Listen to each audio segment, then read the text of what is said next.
అందరికీ జై భీమ్. ఈరోజు ఏప్రిల్ 11 అనగా ఈరోజు ఒక జ్ఞానజ్యోతి పుట్టినరోజు. మీకు చెప్పనవసరం లేదు, మీకు పరిచయం చేయనవసరం లేదు, కానీ నేను చెప్పే బాధ్యత నాది. ఎందుకు అంటే నిరంతరం ఈరోజు నేను 4 అక్షరాలు నేర్చుకొని మీ ముందుకు కెమెరా ముందుకు ఇలా రావాలి అంటే వచ్చాను అంటే కారణం అతనే. ఈరోజు మీ ఇంట్లో కూడా మీ అక్క చెల్లెళ్ళు, అన్నదమ్ములు, మీరు ఒకవేళ మీ అమ్మ నాన్నలు ఇట్లా చదువుకొని ఉంటే దానికి కారణము ఆ మహనీయుడు. అతను ఎవరో కారు. ఈ భారతదేశంలో ప్రతి ఒక్కరికి ఒక అక్షర జ్ఞానాన్ని నింపి వెళ్ళిన మహాయోధుడు. అతను ఎవరో కాదు. ఈ భారతదేశంలో గుడిసెకు ప్రతి గుడిసెకు శూద్రులకు, అతి శూద్రులకే కాదు, బ్రాహ్మణ వర్గాల్లో ఉన్న వితంతు పిల్లలకు అయినా సరే చదువు చెప్పిన మహా జ్ఞాన జ్యోతి మహాత్మా జ్యోతిరావు పూలే గారి పుట్టినరోజు ఈరోజు. భారతదేశ ప్రజలకు ఆ రోజు ప్రజలు తక్కువనే ఉండొచ్చు, కానీ ఈరోజు 145 కోట్ల ప్రజలు జ్ఞానంతో బతుకుతున్నారు అంటే దానికి కారణము మహాత్మా జ్యోతిరావు పూలే గారు. ఆయనతో తన జీవితాంతము పోరాటం చేసింది కూడా తన భార్య సావిత్రిబాయి పూలే గారు. వాళ్ళిద్దరు కలిసి ఈ భారతదేశంలో ఉన్న సమాజానికి అక్షర జ్ఞానాన్ని అందించారు. ఆ రోజు జనాభా తక్కువనే ఉండొచ్చు, కానీ ఈరోజు 145 కోట్ల పైచిలుగు జ్ఞానంతో రోజు వెళ్తున్నారు అంటే, ఉద్యోగాలు చేస్తున్నారు అంటే, సర్పంచ్ కానీ ప్రతి ఒక్కటి ఏదన్నా గవర్నమెంట్ సెక్టర్లో కానీ, ప్రైవేట్ సెక్టర్లో కానీ, ఇంకా రాజకీయాల్లో కానీ రాణిస్తున్నారు అంటే కేవలం మహాత్మా జ్యోతిరావు పూలే అందించిన అక్షర జ్ఞానం తప్ప మరొకటి లేదు. అసలు మహనీయుని పుట్టినరోజు మనం ఘనంగా జరుపుకోవాలి.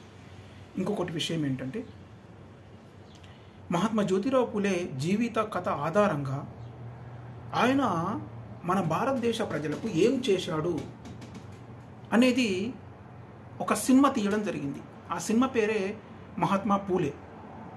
ఆ సినిమా తీసి నిన్న ఏప్రిల్ 11 ఈరోజు ఏప్రిల్ 11 విడుదల చెయ్యాలి అని చెప్పేసి నార్త్ ఇండియాలో అక్కడ విడుదల చేద్దామని చెప్పేసి సెన్సార్ కమిటీకి అప్పీల్ చేయడం జరిగింది. అక్కడ ఆ సినిమా టీజర్ వరకు ఏమనలేదు, అడ్వర్టైజ్మెంట్ చేస్తే మాత్రం ఏమనలేదు. కానీ ఆ సినిమాలో ఉన్న వాళ్ళు చూసిన తర్వాత ఎక్కడ వాళ్ళకు అభ్యంతరం కలిగిందట అంటే, అక్కడున్న అగ్రకులాలు అని చెప్పబడే వాళ్లకు ఎక్కడ అభ్యంతరం కలిగిందట అంటే, భారతదేశంలో ఉన్న ప్రజలకు మహాత్మా జ్యోతిరావు పూలే గారి భార్య సావిత్రిబాయి పూలే ఈ బడుగు బలహీన వర్గాలకు చదువు చెప్పడానికి వెళ్ళేటప్పుడు ఆ తల్లి మీద రాళ్లతో, రప్పలతో, పేడతో, కట్టెలతో కొడుతుంటారు. ఎవరు కొడుతుంటారు? అక్కడున్న బ్రాహ్మణ వర్గాల పిల్లలు, బ్రాహ్మణులు. ఆ సినిమాలో ఆ సన్నివేశం తీసేయాలని చెప్పేసి అంటున్నారు, లేకపోతే సినిమా మొత్తం బ్యాన్ చేయండి అని చెప్పేసి అంటున్నారు. అది ఎంతవరకు సమంజసము? ఆ రోజు అలా చేశారు కాబట్టి ఆ సినిమాలో అలా తీసి ప్రజలకు చూపించాలి కదా, ఏది అన్యాయము, ఏది న్యాయము అని చెప్పేసి, ఏది సత్యము, ఏది అసత్యము అని చెప్పేసి ప్రజలకు చూపించాలి కదా. ఆ చూపించే ప్రయత్నమే చేశారు. దాన్ని అక్కడ ఉన్న కొన్ని అగ్రకులాలు, అందరూ కాదు, కొన్ని అగ్రకులాలు, కొంత బ్రాహ్మణ కులాలు ఏం చేశారంటే, అగ్రకులాలు అంటే అందరు కాదు, మళ్ళా బ్రాహ్మణులు మాత్రమే దాన్ని వ్యతిరేకించారు. బ్రాహ్మణులు మాత్రమే. ఎందుకంటే మేము అలా చెయ్యలేదు అనే మాటకు వచ్చి చేసేది.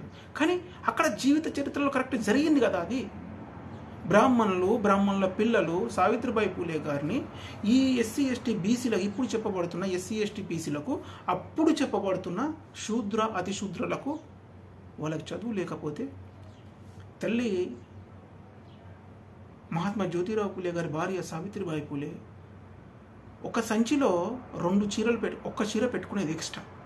ఒక చీర ఆమె కట్టుకునేది, ఒక చీర తన తెచ్చుకునే చిన్న సంచిలో పెట్టుకొని వెళ్ళేది ఆ తల్లి. ఎందుకు? ఎలాగో నేను వెళ్ళేటప్పుడు నా మీద రాళ్ళతో పెండ నీళ్ళు కానీ ఇంకా ఏదైనా వేస్తారు. మళ్ళీ నేను చీర మార్చుకోవాలి అంటే ఆమె తల్లి అక్కడికి వెళ్ళి ఈ కొట్టిన చీరతోనే ఆమె మీద బిండ చల్లిన చీరతోనే స్కూల్కి వెళ్ళి అక్కడ మళ్ళా తను చీర మార్చుకొని మళ్ళీ పిల్లలకు చదువు చెప్పేది ఆ తల్లి. అటువంటి తల్లిని ఈరోజు ఇలా మీరు మేము చెయ్యలేదు అంటే ఏది సత్యం, ఏది అసత్యం? ఆలోచించండి. ఎందుకు ఇంత ఈగో? ఎందుకు మీకు? ఆనాడు చేసింది అబద్ధమా మీరు? ఈరోజు ఎస్సీ ఎస్టీ బీసీలు చదువుకుంటాను కారణం అంటే ఎవరు? మహాత్మా జ్యోతిరావు పూలే, సావిత్రిబాయి పూలే కదా. మరి ఆ రోజు మీరు ఈ శూద్ర వర్గాలకు చదువు ఎందుకు అందించలేదు అనే వంశంతో సినిమా తీశారు. ఇప్పుడు ఆనాడు మహాత్మా జ్యోతిరావు పూలే గారు, సావిత్రిబాయి పూలే గారు ఈ సమాజం కోసం తన జీవిత కాలాన్ని మొత్తం వృధా చేసుకున్నారు. ఈ సమాజం కోసం, ఈ ఎస్సీ శూద్ర అతిశూద్ర సమాజం కోసం, శూద్రుల అతిశూద్రుల సమాజం కోసం వాళ్ళు పిల్లలను కూడా కాదనుకున్నారు. అంత పెద్ద నిర్ణయం తీసుకునే ధైర్యం ఎవరికైనా ఉందా భారతదేశంలో? లేదు. ఎందుకు లేదు అంటే ఉండదు కూడా. ఎందుకంటే ఆయన ద గ్రేట్ పర్సన్. ఆయన గురించి మనం ఎన్ని చెప్పినా తక్కువనే. మహాత్మా పూలే గురించి, సావిత్రిబాయి పూలే గారి గురించి ఎన్ని చెప్పినా తక్కువనే. కానీ అటువంటి మహనీయుని పుట్టినరోజు ఈరోజు పూలే అనే మూవీ వచ్చింది. ఆ మూవీని విడుదల చేద్దామని చెప్పేసి అనుకుంటే సెన్సార్ బోర్డు కొన్ని నియమాలు పెట్టింది. ఈ సన్నివేశాలు తీసేయాలని చెప్పేసి అన్నది. ఎందుకు తీసేయాలి? కారణం ఏంటి తీసేయడానికి? ఆనాడు జరిగింది, చరిత్రలో జరిగింది, దాన్ని చూపిస్తున్నారు ప్రజలకు. ఇది తప్ప? అంటే మీరు చేసే నిజాలు బయటకు చెప్తే తప్ప? ఎన్ని రోజులు అబద్ధంతో బతుకుదాం? ఎన్ని రోజులు అబద్ధం జీవితంతో బతుకుదాం? ఈరోజు అక్షరాలు నేర్పించింది మహాత్మా జ్యోతిరావు పూలే, సావిత్రిబాయి పూలే. ఆ అక్షర జ్ఞానంతోనే ఈరోజు అమెరికా, లండన్, ఆస్ట్రేలియా, ఇంకా ప్రపంచంలో ఎన్ని దేశాలు అయితే ఉన్నాయో అన్ని ఖండాలకు వెళ్ళి చదువుకుంటున్నారు అంటే కేవలం మహాత్మా జ్యోతిరావు పూలే, సావిత్రిబాయి పూలే గారు మాత్రమే. అసలు మహనీయుల సినిమాను మీరు బ్యాన్ చేసేదానికి ఎంత కొద్ది అంత కూడా బాధ కలగడం లేదా మీకు? నిజాన్ని చూపిస్తే అంత భయం ఎందుకు? దయచేసి ఆ సినిమా రిలీజ్ చేయాలి. ఆ సినిమా ప్రతి ఒక్కరు చూడాలి. చూసి ఎస్ ఇది మనది అనే స్థాయికి మనం ఎదగాలి. ఈ సినిమా మన కోసం వచ్చింది. ఈ దేశంలో ఉన్న 145 కోట్ల పైచిలుకు ప్రజల కోసం వచ్చింది ఆ సినిమా ప్రతి ఒక్కరు చూడాలని చెప్పేసి నేను కోరుకుంటున్నాను. అలానే మహాత్మా జ్యోతిరావు పూలే పుట్టినరోజు చాలా గొప్పగా జరుపుకోవాలని చెప్పేసి కోరుకుంటున్నాను. అందరికీ పేరు పెట్టిన జై భీమ్. ఉంటాను మరి.